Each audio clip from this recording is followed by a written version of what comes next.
Pendant des siècles, l'humanité s'est forgé un mythe d'un confort inouï.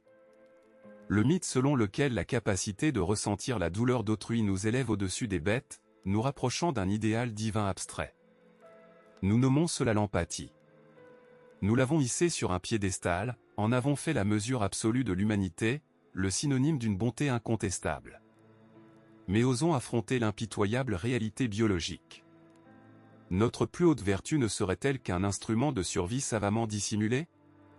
Ne serions-nous pas les otages d'un ancien code neurochimique, nous forçant à croire en notre propre sainteté, tout en nous préparant au meurtre? La nature n'opère pas avec les catégories de la morale, elle n'opère qu'avec celles de la domination.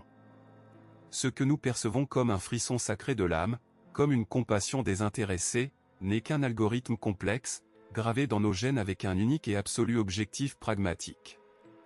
Le parrain chimique de notre bienveillance est l'ocytocine. La psychologie populaire l'a baptisé « l'hormone du câlin », le socle de l'amour et de la confiance.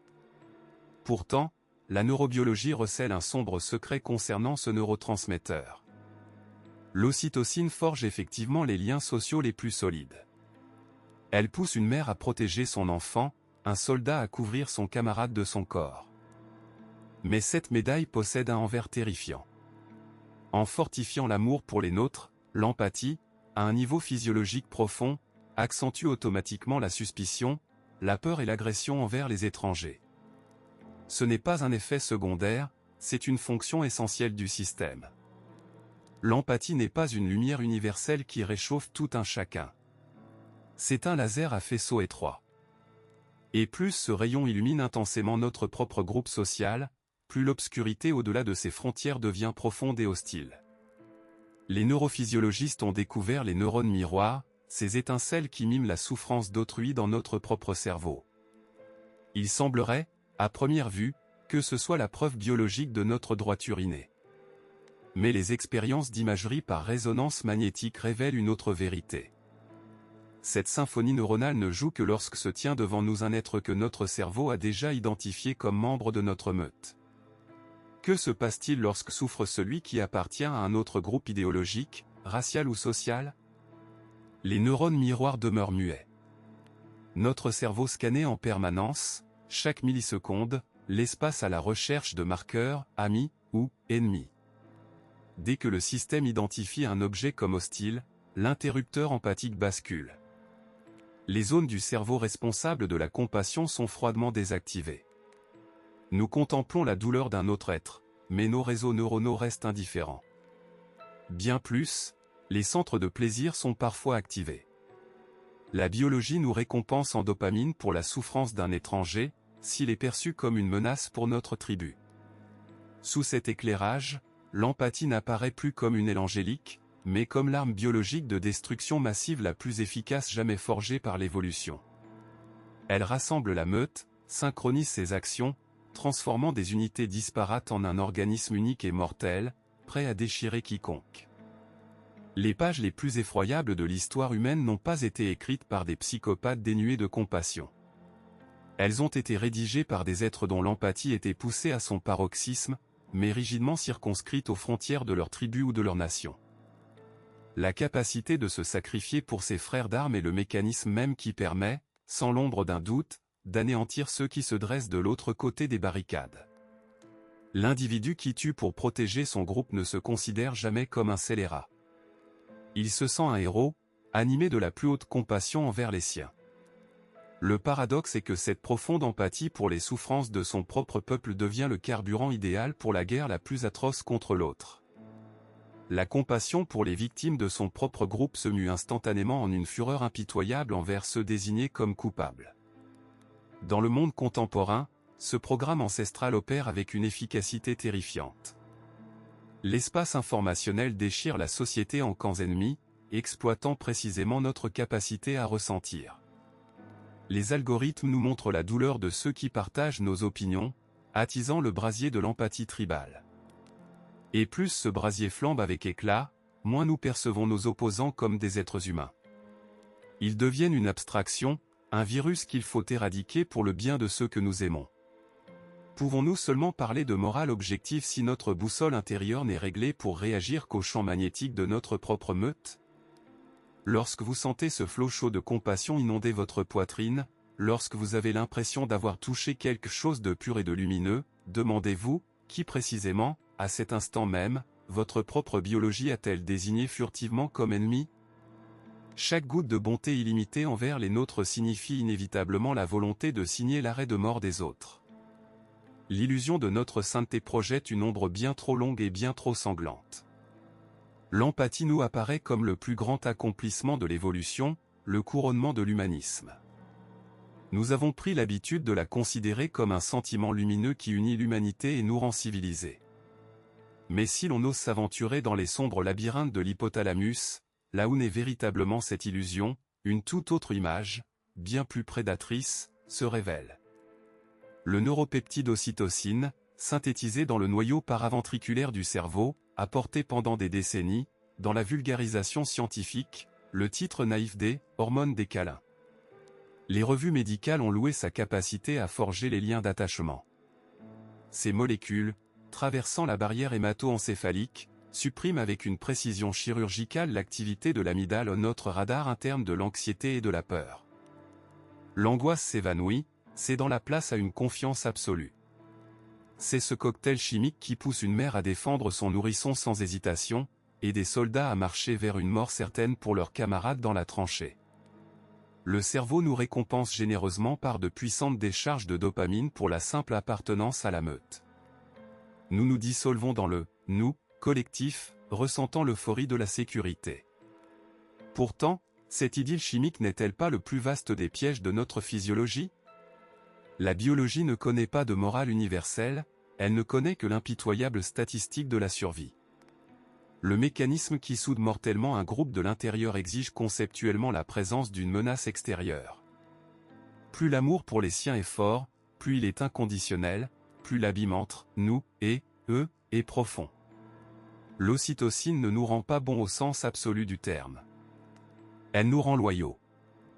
Et la loyauté aveugle est toujours une arme à double tranchant, dont l'une des lames est inévitablement pointée vers les ténèbres au-delà de notre foyer. Les expériences de laboratoire impliquant l'administration intranasale de cette hormone détruisent impitoyablement le mythe de l'empathie universelle. Les neurobiologistes ont découvert une tendance glaçante, lorsque de l'ocytocine synthétique était administrée au sujet, leur volonté de coopérer et de se sacrifier pour leur propre groupe augmentait de manière fulgurante. Mais en parallèle, une métamorphose occulte se produisait. Le niveau d'agressivité, de suspicion paranoïaque et la propension à lancer une frappe préventive contre les étrangers montaient en flèche. L'ocytocine agit comme un puissant catalyseur d'ethnocentrisme. Dans une série d'expériences classiques sur le dilemme moral du « chariot fou », des individus sous l'influence de doses accrues de l'hormone sacrifiés froidement et sans le moindre remords des étrangers ou des représentants d'autres groupes ethniques, afin de sauver une seule personne portant un nom typique de leur culture. Les scientifiques nomment ce sombre phénomène l'altruisme paroissial, un amour intragroupe qui se nourrit de la haine extragroupe. Au niveau neurobiologique, l'ocytocine fonctionne comme un amplificateur de signaux sociaux, et non comme un générateur de bonté abstraite. Elle aiguise notre capacité à reconnaître instantanément les « nôtres » par des micro-expressions faciales, l'odeur, des schémas comportementaux à peine perceptibles. Mais ces mêmes molécules qui réduisent l'anxiété au sein du cercle des semblables activent instantanément et avec une double force les circuits de défense du cerveau à l'apparition d'un étranger. L'étranger n'est pas seulement perçu comme une autre personne, il est marqué par le réseau neuronal comme une menace existentielle pour la meute. L'empathie envers le proche se transforme en un déclencheur chimique de xénophobie envers l'éloigné. Réfléchissez à l'architecture dissimulée des plus grandes tragédies de l'histoire de l'humanité. Les conflits de masse, les génocides et les guerres furent rarement bâtis sur le sadisme pur et immotivé d'individus. Leur fondation inébranlable fut toujours un amour hypertrophié et fanatique pour leur propre nation, race, groupe religieux ou idéologique. Les crimes les plus cruels contre les étrangers furent commis par ceux dont le cerveau était littéralement inondé d'ocytocine, ceux qui croyaient sincèrement sauver leurs enfants, leur culture et leur terre. Ce neuropeptide érige dans notre conscience un mur invisible impénétrable. D'un côté de ce mur la chaleur, l'abnégation et l'entraide. De l'autre, la déshumanisation totale, la dépersonnalisation et un calcul froid, mortel. Nous avons l'habitude de chercher les racines du mal dans les déviances psychologiques, les traumatismes infantiles ou les défauts d'éducation. Mais le secret le plus sombre de notre nature réside dans le fait que le mécanisme de la haine et de l'intolérance est intégré au même nœud biologique que la capacité d'aimer. Ne sommes-nous pas les otages à vie de cette dichotomie neurochimique, où chaque acte de profonde compassion envers le proche jette inévitablement une ombre épaisse d'hostilité sur celui qui se trouve en dehors du cercle? L'évolution a forgé l'empathie dans les rudes conditions du Pléistocène, non pas du tout pour que nous puissions embrasser le monde entier. Elle l'a créée comme une arme interne idéale, afin que notre meute spécifique survive, même si pour cela il faut anéantir tous les autres de la surface de la Terre.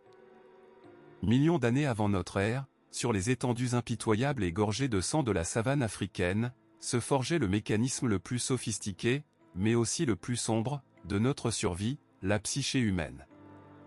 Dans un monde où le moindre bruissement inexpliqué dans les hautes herbes pouvait signifier une mort instantanée, l'individualisme était un luxe inabordable, payé au prix fort, celui de la vie elle-même. La survie n'était possible que d'une seule manière, en fusionnant entièrement en un organisme biologique unique avec sa meute. C'est là, dans les ombres chimériques des feux primordiaux, qu'est née la dichotomie la plus puissante de notre existence, la division brutale et sans concession entre les nôtres et les autres. Il ne s'agissait pas d'une question de moralité ou d'éthique.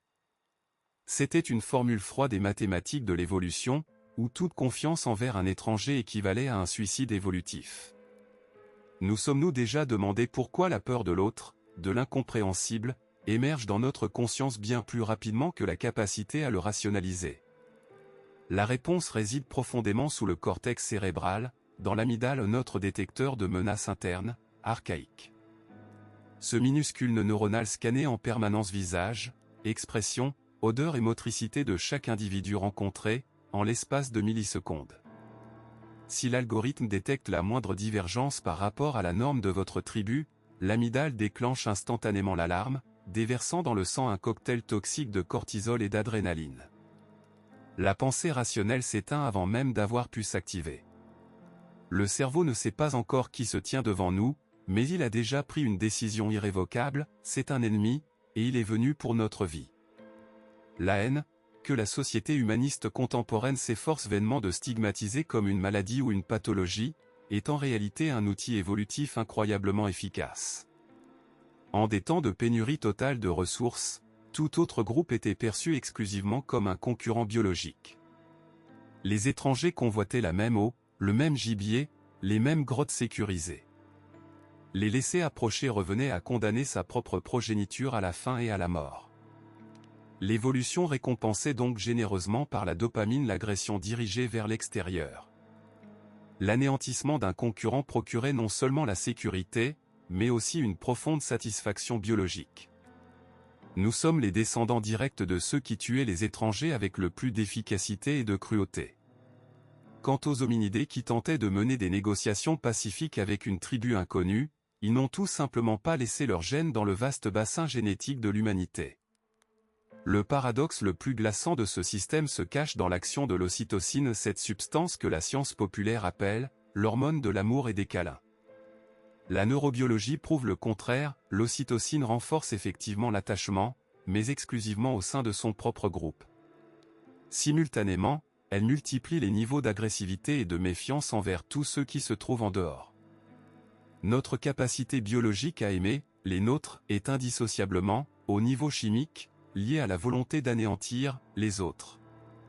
Ce processus s'accompagne d'un phénomène psychologique terrifiant, la déshumanisation. Pour tuer son semblable sans sombrer dans la folie de la dissonance cognitive, l'évolution nous a appris à désactiver l'empathie. La neuroimagerie montre que lorsqu'un individu observe un membre d'un groupe ennemi, les zones du cerveau responsables de la compassion restent éteintes. L'étranger cesse d'être perçu comme un être vivant. Il devient un objet, un obstacle, un virus. C'est ce coupe-circuit biologique qui permettait à nos ancêtres de massacrer les campements voisins sans le moindre remords. Aujourd'hui, nous nous sommes entourés de verre et de métal, créant l'illusion d'un monde globalisé où les frontières s'estompent prétendument. mais ne sommes-nous pas les otages de notre propre biologie, en tentant de faire fonctionner un logiciel ultramoderne de tolérance sur un matériel de l'âge de pierre? Notre cerveau vit toujours dans la savane.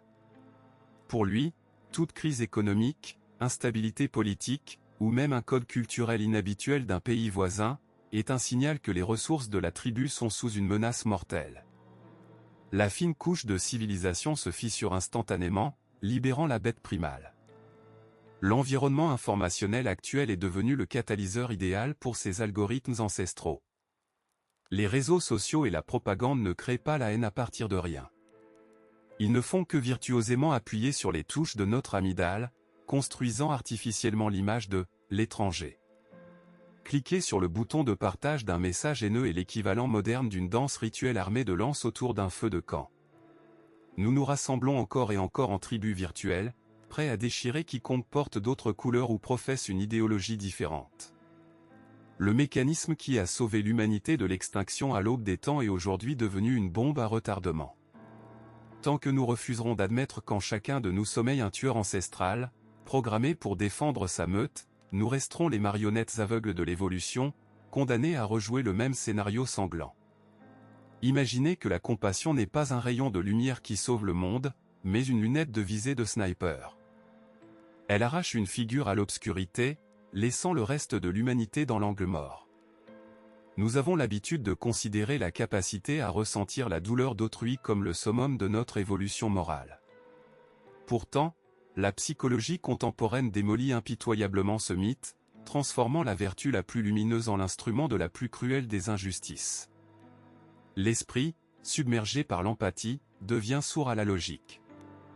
C'est ce qu'a brillamment démontré le psychologue Daniel Batson dans son expérience classique, qui a à jamais modifié notre compréhension de la nature de la bonté humaine. Les sujets de l'expérience se sont vus raconter l'histoire d'une fillette de 10 ans nommée Cherie Summers. Elle souffrait d'une maladie mortelle et attendait son tour pour un traitement expérimental susceptible de lui sauver la vie.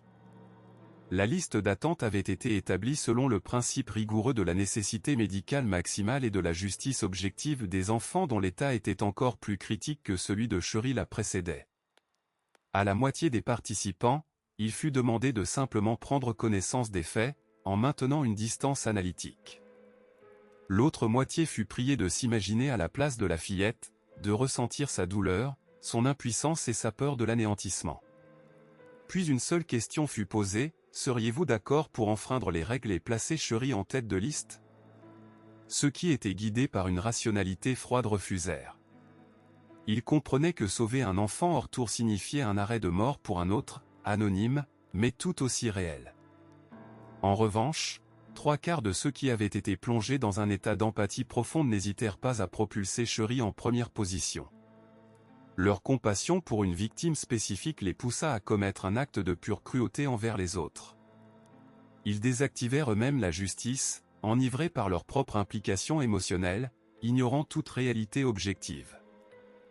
Ne sommes-nous pas les otages de ce piège neurobiologique, où l'alarme d'un seul enfant pèse plus lourd que les hécatombes de victimes anonymes? Ce phénomène a été baptisé « l'effet de la victime identifiable ».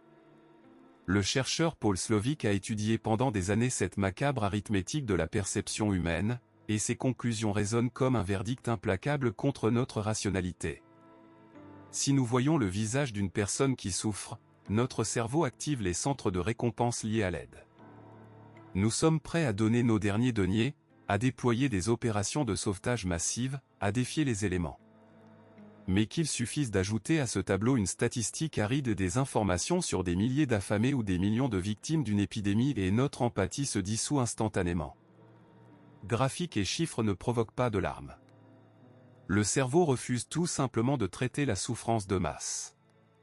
Plus il y a de victimes, moins il y a de compassion. C'est un paradoxe qui rend l'empathie absolument inadaptée aux décisions globales et systémiques. Lorsqu'un politicien, un juge ou une société est guidé exclusivement par l'empathie, il agit comme un médecin qui confie le seul respirateur artificiel aux patients aux yeux les plus expressifs, enjambant indifféremment celui qui a les meilleures chances de survie. L'empathie agit comme un projecteur étroitement focalisé dans l'obscurité la plus totale. Elle éclaire vivement le visage de celui qui se trouve au centre de l'attention, nous forçant à ressentir chaque ride de sa douleur. Pourtant, ce projecteur a un défaut fatal, il plonge tous les autres dans une ombre encore plus profonde. Et c'est dans cette ombre que se cache le véritable prix de notre compassion. Considérons une autre dimension de cette aberration psychologique. Lorsque des jurés ressentent une empathie profonde pour une victime de crime, leur capacité à rendre une justice objective s'effondre. Des expériences de simulation de procès démontrent une effrayante régularité, plus la compassion envers la victime est forte, plus les gens exigent une punition cruelle, souvent totalement disproportionnée pour l'accusé, même si les preuves de sa culpabilité sont douteuses. L'empathie exige du sang. Elle transforme la justice en une vengeance primitive, effaçant la présomption d'innocence. C'est un jeu à somme nulle, où un excès d'émotion à un pôle conduit inévitablement à un déficit d'humanité à l'autre. Des études prouvent que les actions les plus agressives et destructrices de l'histoire ont souvent été motivées non pas par la haine pure, mais précisément par une empathie hypertrophiée envers son propre groupe ou envers une victime spécifique. Le désir de protéger celui pour qui nous ressentons de la compassion désactive complètement la pensée critique et libère les mains pour toute forme de violence. La foi aveugle selon laquelle la capacité à ressentir la douleur d'autrui nous rend automatiquement bon est l'une des illusions les plus dangereuses. L'empathie sans contrôle rationnel n'est pas un instrument de salut. C'est une arme qui frappe avec une précision mortelle, ignorant les dommages collatéraux. Elle nous pousse à trahir la justice pour notre propre confort émotionnel, transformant la miséricorde en une forme de sadisme raffiné, statistiquement invisible. Il existe une illusion fondamentale qui, depuis des siècles, berce l'esprit humain, lui offrant un faux sentiment de sécurité. Nous avons l'habitude de croire que le mal absolu naît du vide, de cette zone morte au sein de l'être humain, là où la capacité à l'empathie aurait dû résider. Notre culture dépeint les bourreaux, les dictateurs et les architectes d'anéantissement massif comme des psychopathes froids, calculateurs, totalement dénués de toute émotion. Mais la véritable horreur philosophique se tapit dans une dimension tout autre. Les plus grands fleuves de sang de l'histoire de l'humanité n'ont pas été versés par un déficit d'empathie, mais par une surdose catastrophique, hypertrophiée, de celle-ci. L'empathie, par sa nature même, n'est pas une lumière universelle réchauffant uniformément tout être vivant. C'est un projecteur d'une portée terriblement étroite. Lorsque ce faisceau arrache aux ténèbres la souffrance de l'un des nôtres, le reste du monde est instantanément plongé dans une ombre impénétrable. À cet instant, l'appareil neurobiologique de l'homme désactive purement et simplement la pensée critique. La douleur de sa propre nation, de sa propre tribu ou de son groupe idéologique devient si insupportable, si physiquement palpable, qu'elle exige une compensation immédiate, radicale. Et cette compensation est presque toujours l'anéantissement de celui qui se tient en dehors du cercle de lumière. Les propagandistes les plus ingénieux d'hier et d'aujourd'hui n'ont jamais entamé la construction d'une guerre par des appels directs à la haine. La haine est un matériau trop instable, trop éphémère. Ils ont toujours commencé par les larmes. Ils ont fait appel aux sentiments les plus nobles, l'amour infini pour leurs enfants, la pitié sincère pour des frères innocemment massacrés, le besoin sacré de protéger une patrie vulnérable. L'anatomie de toute atrocité de masse se construit toujours sur le fondement d'une compassion profonde, hystérique, envers son propre groupe. Le bourreau, celui qui presse la détente au-dessus d'une fosse commune, n'est pas un monstre dans sa propre tête. Dans son propre système de coordonnées, il est un sauveur. Il accomplit cette tâche sale et sanglante précisément parce qu'il aime infiniment son peuple et ressent sa douleur comme la sienne propre. L'évolution nous a dotés d'un mécanisme conçu pour la survie d'une petite tribu dans des jungles hostiles. Mais aujourd'hui, cet instinct primaire est démultiplié par les algorithmes des réseaux sociaux et des médias mondiaux. Le champ informationnel fonctionne comme un gigantesque amplificateur d'empathie, diffusant sans relâche des images de douleur, d'injustice et de menaces existentielles pour notre groupe.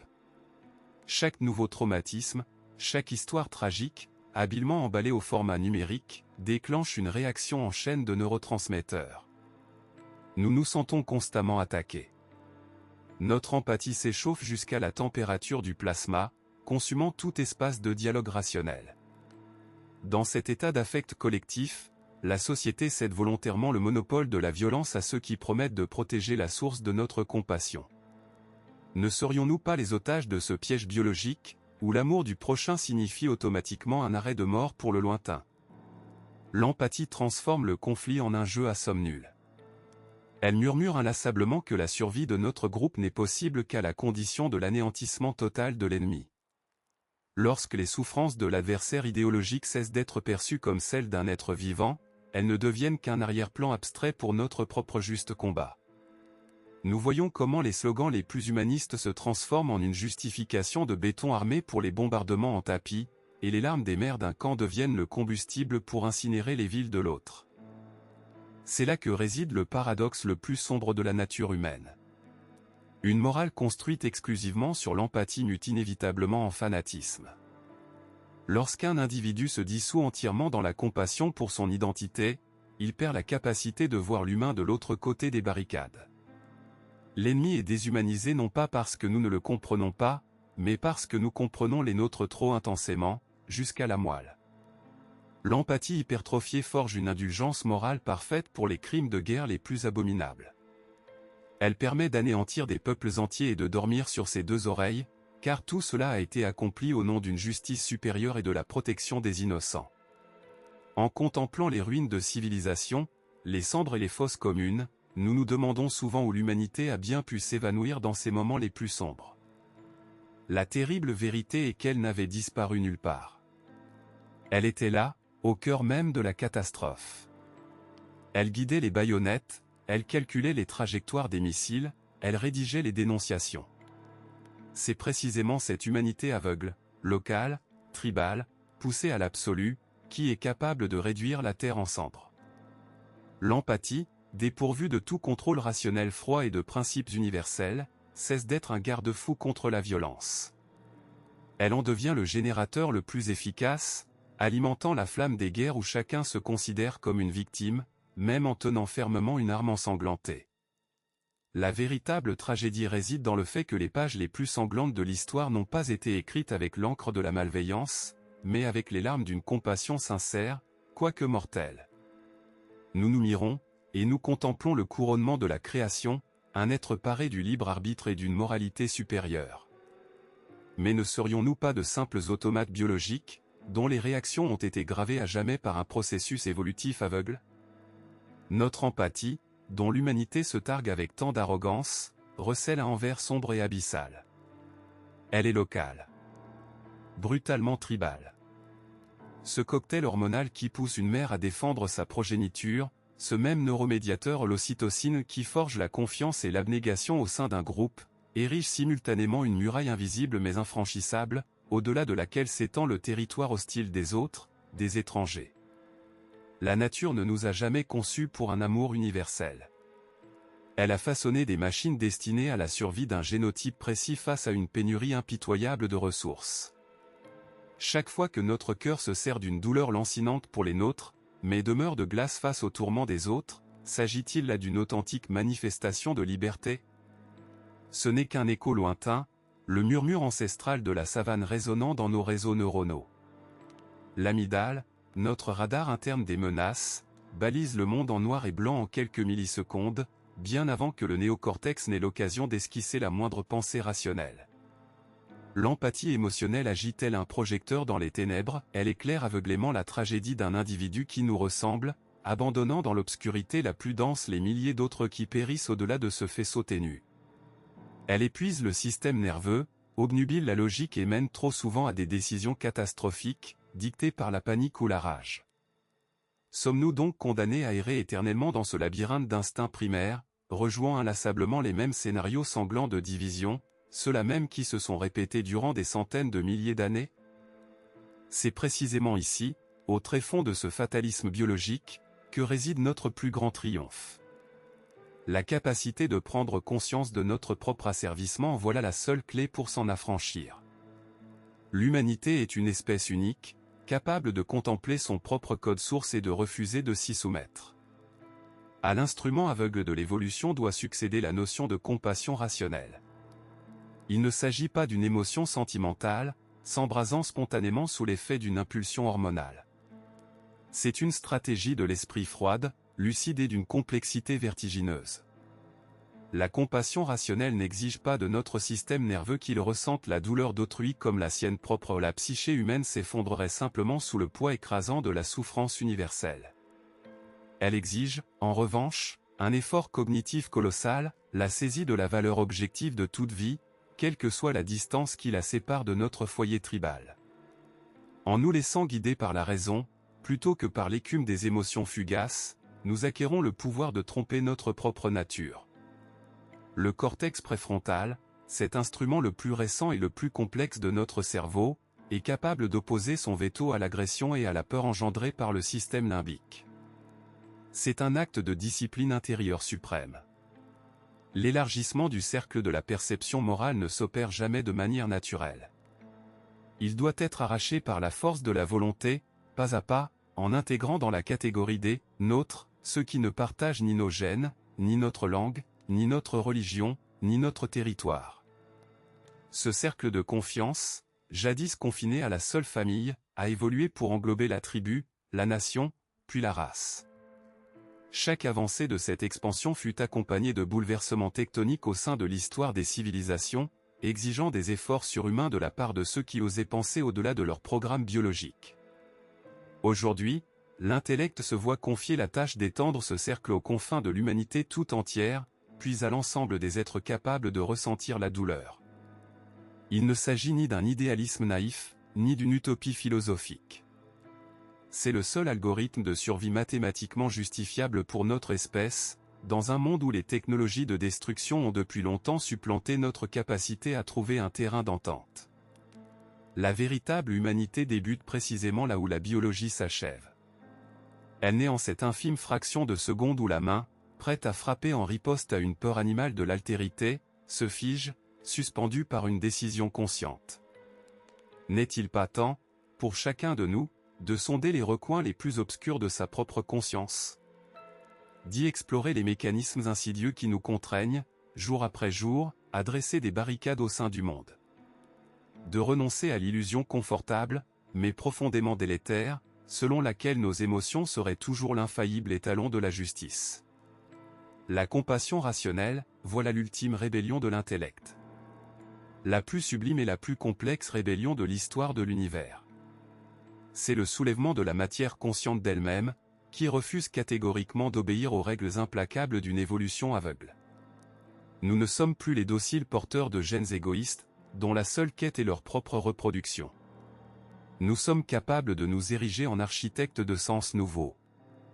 Et que cette étape de notre évolution ne soit pas la dernière dépendra exclusivement de notre capacité à nous élever au-dessus de notre héritage animal, en choisissant la voie de la raison plutôt que la tyrannie des instincts.